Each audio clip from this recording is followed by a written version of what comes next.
তপ্ত করাইয়ের সম্পর্ক কোনোভাবেই স্বাভাবিক হচ্ছে না। উল্টো বাড়ছে দূরত্ব আর কূটনৈতিক উত্তেজনা, রূপ নিয়েছে কূটনৈতিক টাগ অফ ওয়ারে। উত্তেজনার পারদ এতটাই বাড়ছে যে দেশ দুটি কূটনৈতিক তৎপরতা সীমিত করার কথাও ভাবছে।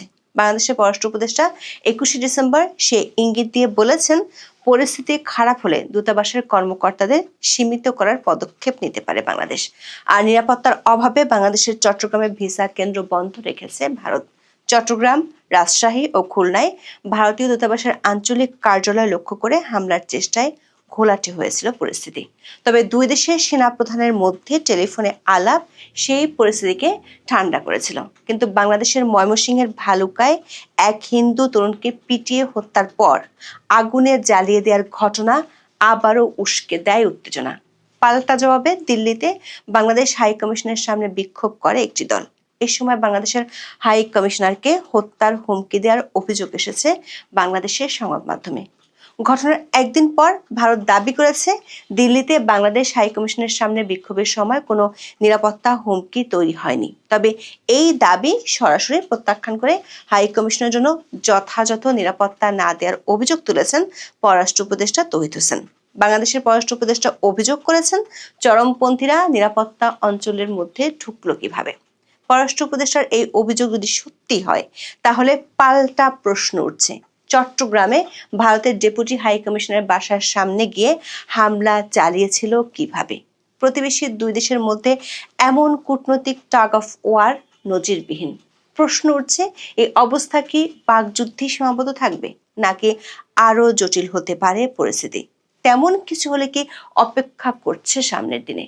দেশের ভিতরে সীমাহীন অস্থিরতা, সহিংসতার জেরে এমনিতেই জনজীবনে যখন নাবিশ্বাস, তখন দেশের সীমানা ছাড়িয়ে ছড়িয়ে পড়া উত্তেজনার ফল কি হতে পারে? বিস্তারিত জানতে চলুন যাওয়া যাক বিশ্লেষণে।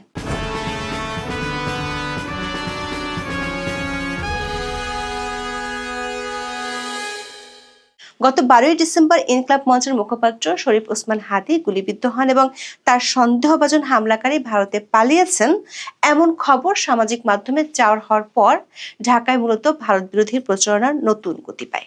এরপর থেকে প্রতিদিনই দুই দেশের সম্পর্ককে ঘিরে কোনো না কোনো উত্তেজনার খবর গণমাধ্যমে প্রকাশিত হতে দেখা যাচ্ছে। সবশেষ খবর হলো 20 ডিসেম্বর দিল্লির উচ্চ নিরাপত্তা বেষ্টিত চাণক্যপুরী এলাকায় যা ঘটেছে তা নিয়ে কূটনৈতিক নিরাপত্তার ক্ষেত্রে বাংলাদেশের পক্ষ থেকে বিরাট প্রশ্ন তোলা হয়েছে। 18 ডিসেম্বর ময়মনসিংহের ভালুকায় দীপু চন্দ্র দাস নামক এক যুবককে ধর্ম অবমাননার অভিযোগে পিটিয়ে হত্যা করা হয় এবং পরবর্তীতে তার মৃতদেহ গাছে বেঁধে আগুন ধরিয়ে দেওয়া হয়।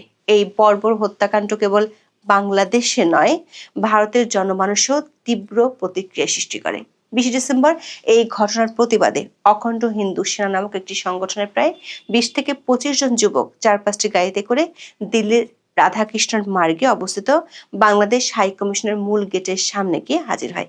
কিন্তু এই বিক্ষোভের প্রকৃতি এবং বিক্ষোভকারীরা যে মাত্রা হাই কমিশনের কাছাকাছি পৌঁছতে পেরেছিল, তা নিয়ে দুই দেশের মধ্যে পাল্টাপাল্টি আখ্যান তৈরি হয়েছে। দিল্লিতে বাংলাদেশ হাই কমিশনের কর্মকর্তারা বিবিসি বাংলাকে জানিয়েছেন, শনিবার রাত 9টার দিকে হাই কমিশনের সামনে হিন্দু চরমপন্থীদের একটি দল বিক্ষোভ করে। তারা বাংলাদেশ হাউজের মূল ফটকের সামনে উপস্থিত হয়। এ সময় তারা বাংলাদেশ বিরোধী বিভিন্ন স্লোগান দেয়। তারা ভারতে নিযুক্ত বাংলাদেশের হাই কমিশনার রিয়াজ হামিদুল্লাহকে গালিগালাজ করে বলেও বিবিসি বাংলার খবরে দাবি করা হয়। কিছুক্ষণ অবস্থানের পর এক সময় তারা সেখান থেকে চলে যায়। শনিবার রাতের ওই ঘটনা নিয়ে বাংলাদেশ হাই কমিশন থেকে কোনো আনুষ্ঠানিক বক্তব্য দেয়া হয়নি। রবিবার দুপুর নাগাদ বাংলাদেশের কয়েকটি সংবাদ মাধ্যম এ খবর দিলেও ভারত কিংবা বাংলাদেশ কর্তৃপক্ষের তরফে কোনো পক্ষ থেকে প্রথমে বিষয়টি নিশ্চিত করা হয়নি। ভারতের পররাষ্ট্র মন্ত্রণালয়ের মুখপাত্র রণধীর জয়সওয়াল বলেছেন, এই ঘটনা নিয়ে বাংলাদেশের কিছু গণমাধ্যমে বিভ্রান্তিকর প্রচারণা লক্ষ্য করা গেছে।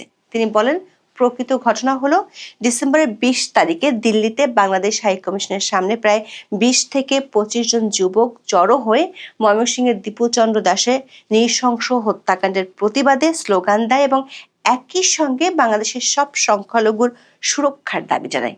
21 ডিসেম্বর সোমবার ঢাকায় এক প্রেস ব্রিফিংয়ে বাংলাদেশের পররাষ্ট্র উপদেষ্টা তৌহিদ হোসেন অভিযোগ করেছেন, ভারতের পক্ষ থেকে বাংলাদেশ হাই কমিশনের জন্য যথাযথ নিরাপত্তা নিশ্চিত করা হয়নি। তৌহিদ হোসেন কথা বলার আগেই ভারতের পররাষ্ট্র মন্ত্রণালয় একটি বিবৃতি দেয়। সে বিবৃতির পর তৌহিদ হোসেনের প্রতিক্রিয়া পরিস্থিতি টাগ অফ ওয়ারে রূপ নিল। ভারতের পররাষ্ট্র মন্ত্রণালয়ের বিবৃতিতে 3টি বিষয় উঠে এসেছে। প্রথমত, ভারতের দাবি অনুযায়ী বিক্ষোভটি ছিল ছোট এবং কয়েক মিনিটের মধ্যে পুলিশ তাদের সরিয়ে দিয়েছে। দ্বিতীয়ত, ভিয়েনা কনভেনশন অনুযায়ী ভারত বিদেশি মিশনের নিরাপত্তা দিতে সম্পূর্ণ প্রতিশ্রুতিবদ্ধ। এবং তৃতীয়ত, বাংলাদেশের সংখ্যালঘুদের উপর ক্রমবর্ধমান আক্রমণের বিষয়ে ভারত অত্যন্ত উদ্বিগ্ন। ভারতের এই বিবৃতিতে বিক্ষোভকারীদের হাইকমিশনের মূল ফটকে পৌঁছানোর বিষয়টি নেই। জয়সওয়াল দাবি করেন যে বিক্ষোভকারীরা ফেন্স বা নিরাপত্তা বেষ্টনী ভাঙার কোনো চেষ্টাই করেনি। দিল্লির এই বিবৃতি আসার কয়েক ঘন্টা পরেই বাংলাদেশের পররাষ্ট্র উপদেষ্টা মোহাম্মদ তৌহিদ হোসেন সাংবাদিকদের সামনে আসেন। তার বক্তব্য ছিল একদম ঝাঁঝালো। তিনি দিল্লির এই প্রেস নোটকে পুরোপুরি প্রত্যাখ্যান করলেন। তিনি প্রশ্ন তুললেন, দিল্লির মতো সুরক্ষিত কূটনৈতিক অঞ্চলের একদম গভীরে 20 থেকে 30 জন লোক কিভাবে পৌঁছালো? সচরাচর এমন বিক্ষোভে পুলিশ অনেক আগে আটকে দেয়, বড়জোর স্মারকলিপি দিতে 1-2 জনকে আসতে দেয়।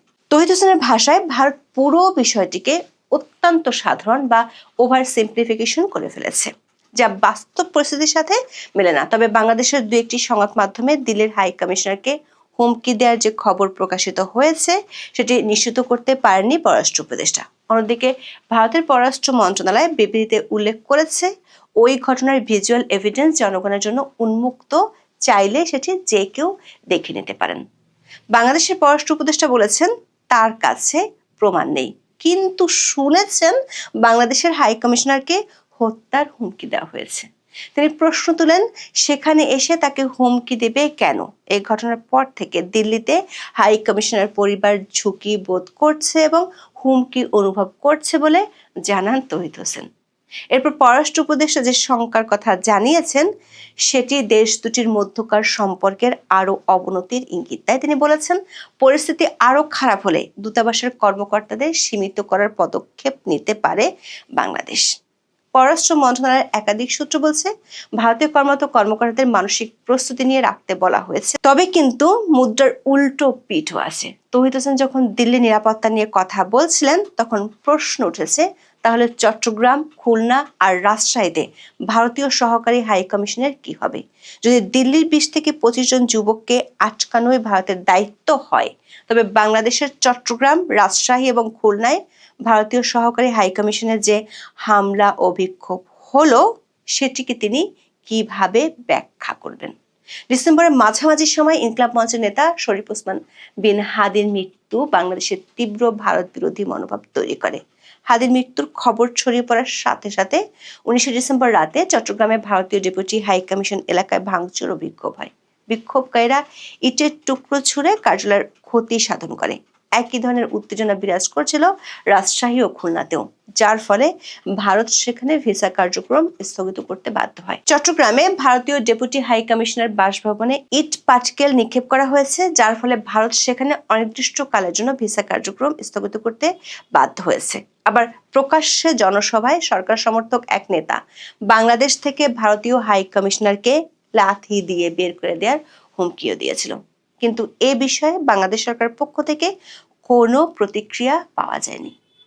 দর্শক, উভয় দেশই তাদের ভূখণ্ডে থাকা বিদেশি মিশনের নিরাপত্তা নিষিদ্ধ করতে আংশিক বা পূর্ণাঙ্গভাবে হিমশিম খাচ্ছে। দিল্লির পক্ষ থেকে উল্টো বলা হয়েছে, বাংলাদেশে উদ্ভূত পরিস্থিতির উপর নজর রাখছে ঢাকার দূতাবাস এবং সংখ্যালঘুদের উপর আক্রমণে উদ্বেগ ও নৃশংসতার বিচার দাবি করছে। তবে বাংলাদেশের পররাষ্ট্র উপদেষ্টা দীপু দাসের উপর এই বর্বর হামলা এবং নৃশংস হত্যাকাণ্ডের ঘটনা সংখ্যালঘু নির্যাতন হিসেবে মানতে নারাজ।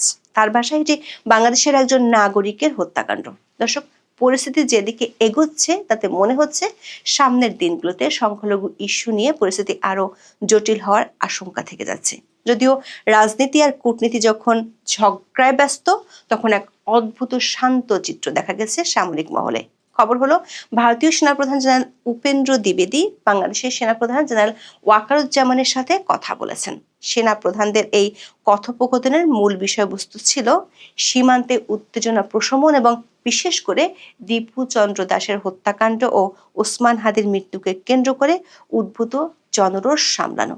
ভারতের আশঙ্কা ছিল যে বাংলাদেশে বিরাজমান অস্থিরতা সীমান্ত পাড়ি দিয়ে তাদের উত্তর পূর্বাঞ্চলের রাজ্যগুলোতেও প্রভাব ফেলতে পারে।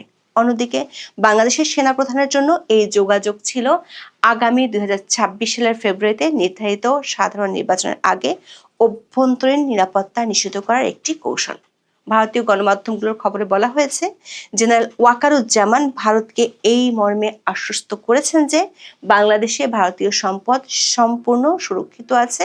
তবে দুই সেনাপ্রধান কথা বললেও ভারত তার চিকেন নেক সীমান্তে সামরিক শক্তি আরো জোরদার করছে। বিশেষ করে ভারতের সেভেন সিস্টার্স নিয়ে এনসিপির হাসনাত আবদুল্লাহর মন্তব্যের পর ভারতের উচ্চপদস্থ সেনা কর্মকর্তারা 2 দফা সীমান্ত সফর করেছেন। দর্শক, ভারত ও বাংলাদেশের বর্তমান পরিস্থিতিকে একটি শীতল কূটনৈতিক যুদ্ধ বলা যেতে পারে, যেখানে শব্দের লড়াই চলছে ঠিকই, কিন্তু তলে তলে সামরিক সহযোগিতার সূক্ষ্ম সুতোটিও এখনো ছিঁড়ে যায়নি। বর্তমানে দুই দেশের সম্পর্ক রাজপথের আবেগ এবং ডিজিটাল প্রোপাগান্ডা নিয়ে নিয়ন্ত্রিত হচ্ছে। একদিকে দীপু চন্দ্র দাসের হত্যাকাণ্ড, অন্যদিকে ওসমান হাদির মৃত্যু। এই দুই ইস্যু দেশ দুটির কূটনীতিকে যেন রোলার কোস্টারের ময়দানে নামিয়ে দিয়েছে। প্রশ্ন হলো, দুই দেশের উত্তেজনার পারদ কি শেষ পর্যন্ত রক্তক্ষয়ী যুদ্ধের দিকে গড়াবে, নাকি সব পক্ষের শুভ বুদ্ধিতে পরাজিত হবে রক্তনেশা? এখন এ পর্যন্ত। সবাই ভালো থাকুন, সুস্থ থাকুন, নিরাপদে থাকুন। দেখা হবে আগামী পর্বে।